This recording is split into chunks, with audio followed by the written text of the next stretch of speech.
life is nothing but mistakes. And the main thing is, do I learn something useful from the mistake? And but more important, do those around me also learn? Because if I can learn from the mistake you made, I don't have to make the mistake.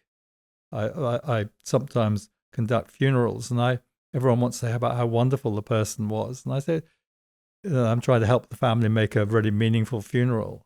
And I'll say, are there any mistakes that you could say his suffering was worth it because we all learnt from the mistake, rather than just cover it up and pretend he or she was completely wonderful?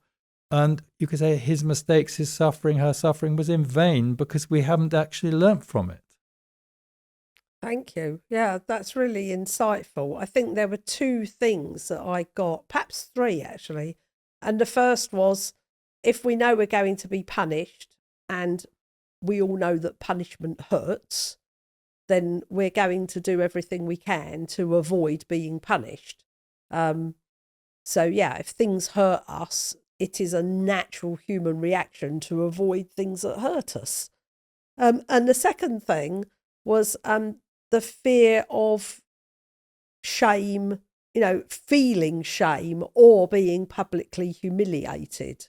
So I think that was also a big part of what we fear, isn't it? As humans, we fear being exposed. We fear being humiliated or publicly shamed. Yeah, and you're going to lose status. You're going to lose all sorts of benefits with it. Yeah. Yeah, so you'll lose position and the way people regard you, and that may then come with a loss of the material and the physical as well as the spiritual. And then I think the third thing was really around that we haven't set things up in order to be able to say, I do some things really well and some things I'm not so good at, and some things, are just going to go wrong because I'm human, because we're human. And I think where we could go with that is things are going to go wrong and people are going to be affected.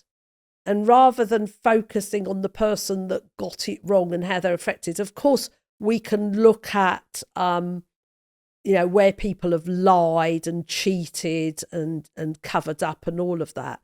But a better focus is who's been harmed and how are we going to repair that? And what's the person who sort of lied or cheated, what's their role in contributing to the repair process? Am I dancing in the right place? I think so. I mean, I have a thing that I say, what's the end of a conflict, or what's the end of one of these things? And it's, lots of people talk about restorative, just get back to things being okay. Well, how about actually we should be getting to somewhere better?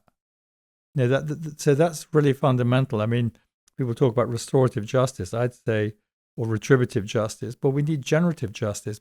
We need to be moving in an even better direction.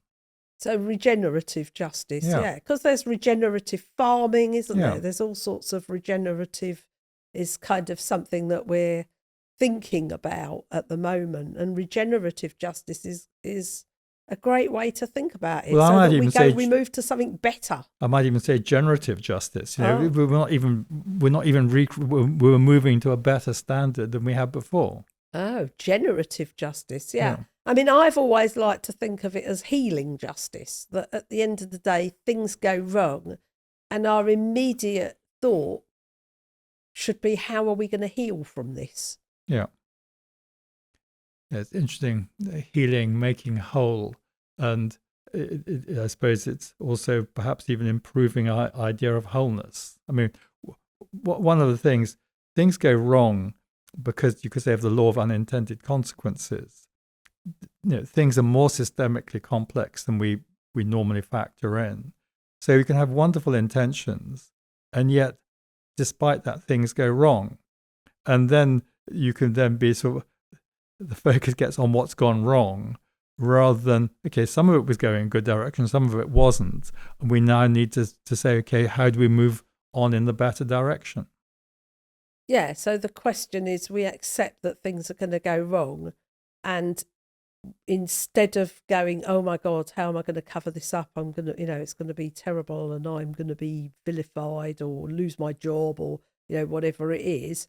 The first thought is, how do we move on from this so that everyone is left in the best possible place? Yeah, and there's a very particular thing is that often if someone has made a mistake, maybe done something truly awful, we can punish them, but there are often a lot of people who are dependent on them. Oh, yeah, I never thought of that. So, for instance, I like thinking about things like the First World War and the Second World War.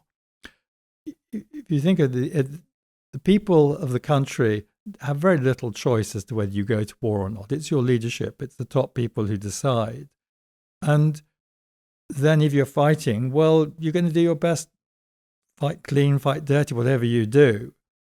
But then so at the end of the First World War, the ordinary German people were basically punished for the mistakes that their leaders had made, which then created the situation in which then Nazism, Hitler, and so on arose. And luckily, at the end of the Second World War, and I think it was one of the most brilliant things America did, was they actually helped the Japanese people, the German people, rather than punish them for the mistakes of their leaders. And it's a really critical thing.